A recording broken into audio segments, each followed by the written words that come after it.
Now, I am from Chicago.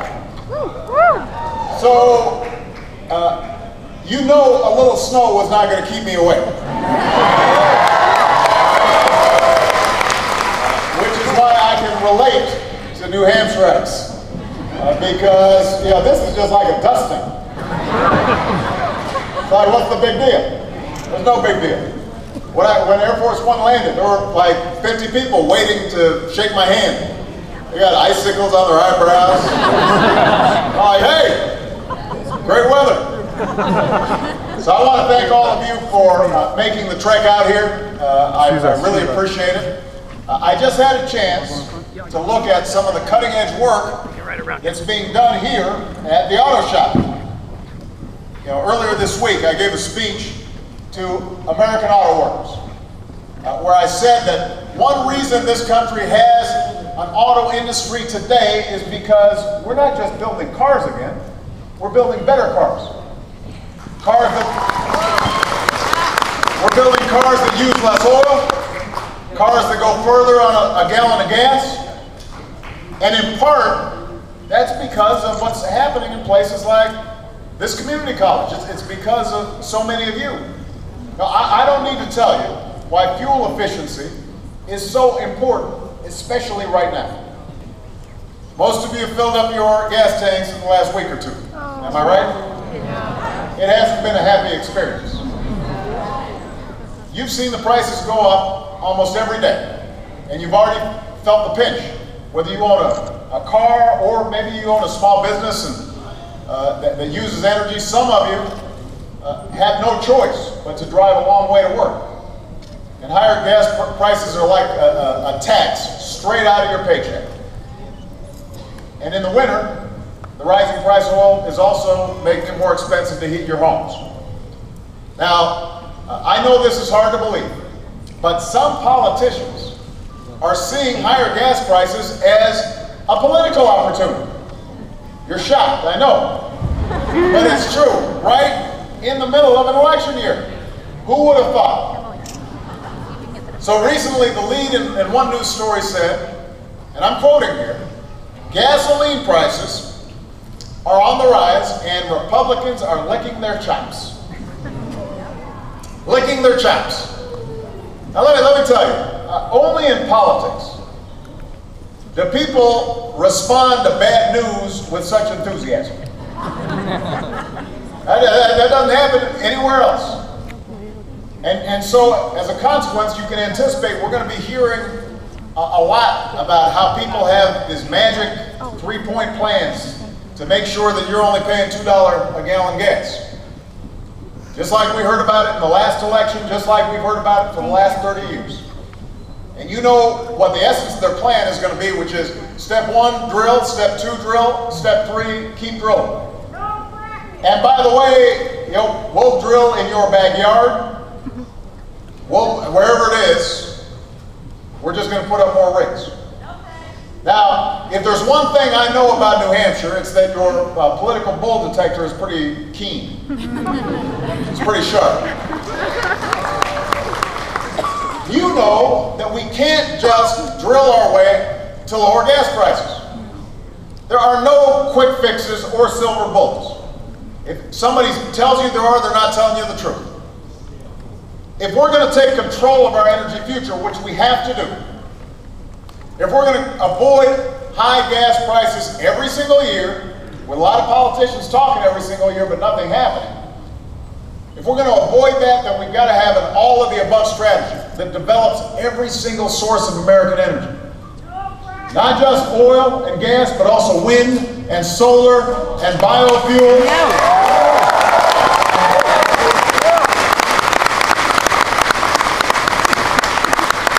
We've got to keep developing the technology that allows us to use less oil in our cars and trucks. Less oil in our buildings and our factories. And that's the strategy we've been pursuing for the last 3 years. And it's the only real solution to this challenge. Now here's the good news. We're making progress. And you can see it in this chart. There's a chart behind me right here. We're using visual aids today. The bar on the left shows that 6 years ago, 60% of the oil we used was imported. Since I took office, America's dependence on foreign oil has gone down every single year.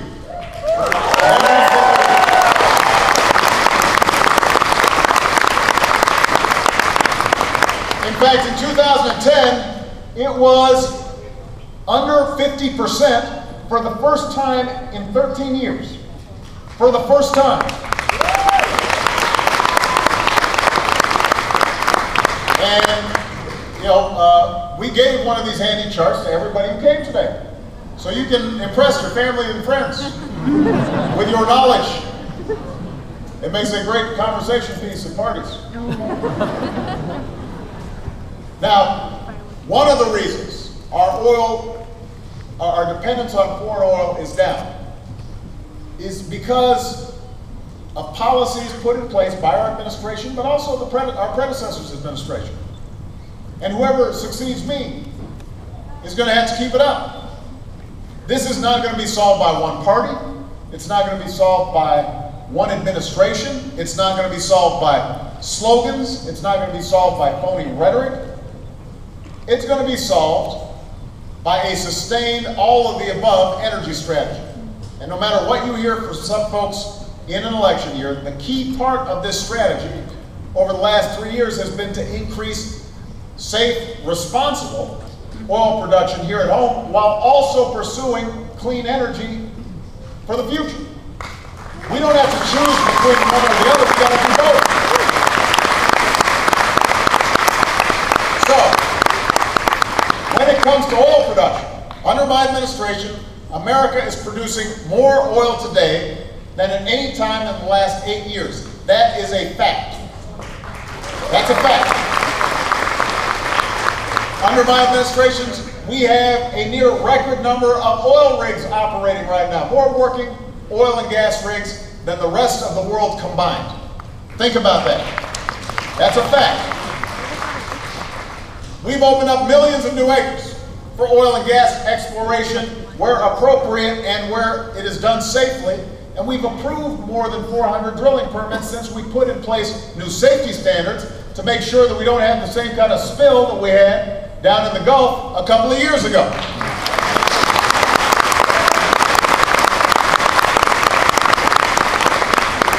And we've approved dozens of new pipelines to move oil around, including from Canada.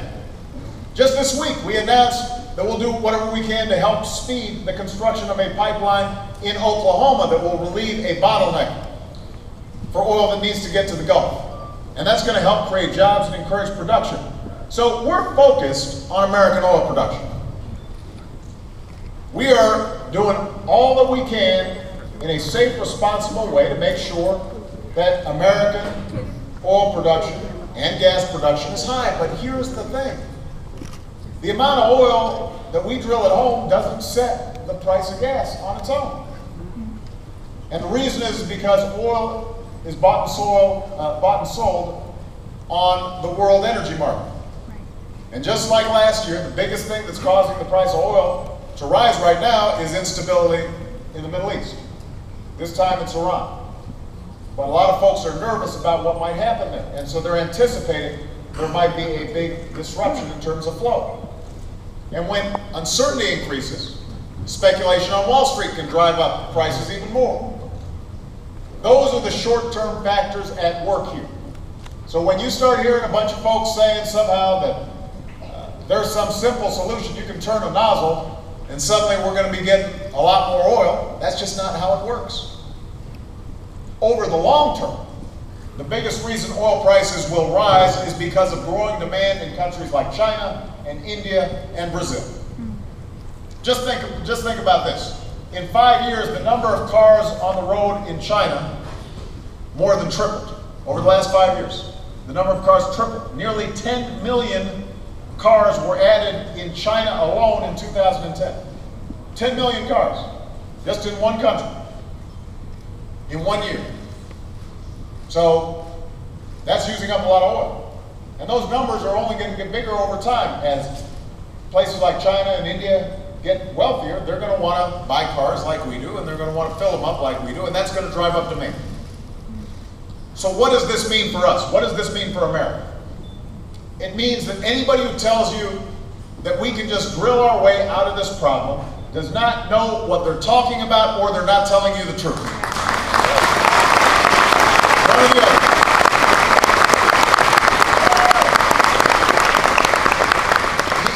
Here's another way to think about it. The United States consumes more than 20% of the world's oil, but we only have 2% of the world's oil reserves. 20% we use, we only produce 2%. And no matter what we do, it's not going to get much above 3%. So we're still going to have this huge shortfall. That's why if we really want energy security and energy independence, we've got to start looking at how we use less oil and use other energy sources that we can renew and that we can control. So we are not subject to the whims of what's happening in other countries.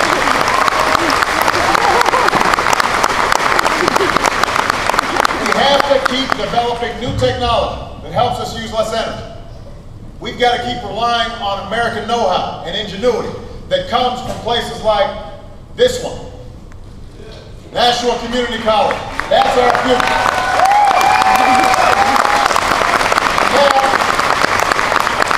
That's exactly the path that we've been taking these last 3 years. Because of the investments we've made, the use of clean, renewable energy in this country has nearly doubled. And thousands of Americans have jobs because of it. We're taking every possible action to develop a near 100-year supply of natural gas, which releases fewer carbons. Now that's something that experts believe will support more than 600,000 jobs by the end of the decade. Our cooperation with the private sector has positioned this country to be the world's leading manufacturer of high-tech batteries that will power the next generation of American cars.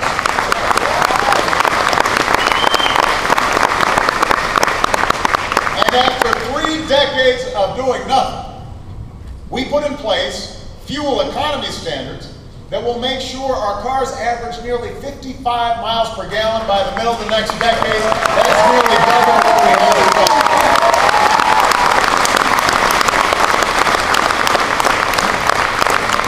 And that, by the way, applies not just to cars, it applies to light trucks, and now it's going to apply to heavy trucks as well. So that means that every time you fill up, you can think to yourself, you know what, I won't have to fill up again for 2 weeks instead of 1 week. Yeah, that's worth applauding. Because what that means is that'll save the typical family more than $8,000 at the pump. And it means that this country will reduce our oil consumption by more than 2 million barrels a day, which means we can continue to see a decline in how much imported oil we need. And that's good for our national security, that's good for our economy, and it's good for our environment.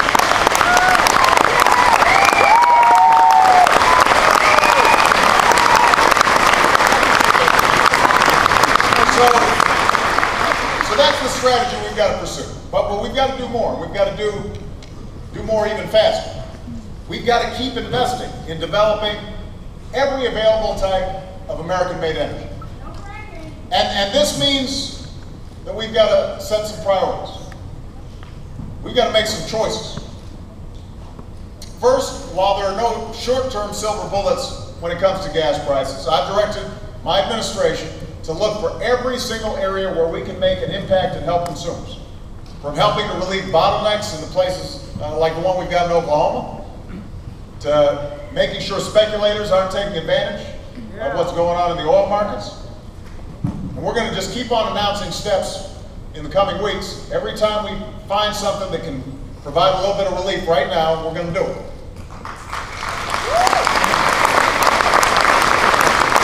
But over the long term, an all of the above strategy requires the right incentives. And here's one of the best examples. Right now, $4 billion of your tax dollars, $4 billion, subsidizes the oil industry every year. $4 billion.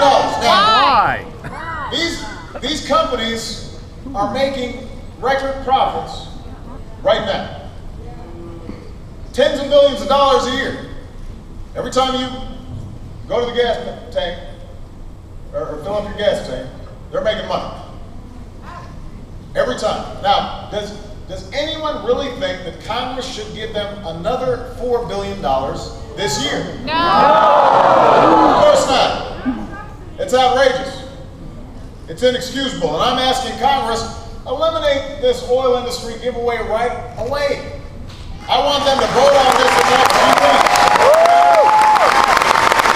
weeks. Let's put every single member of Congress on record. You can stand with the oil companies, or you can stand up for the American people. You can keep subsidizing a fossil fuel that's been getting taxpayer dollars for a century, or you can place your bets on a clean energy future.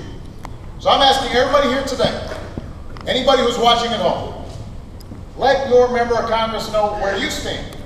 Will you do that?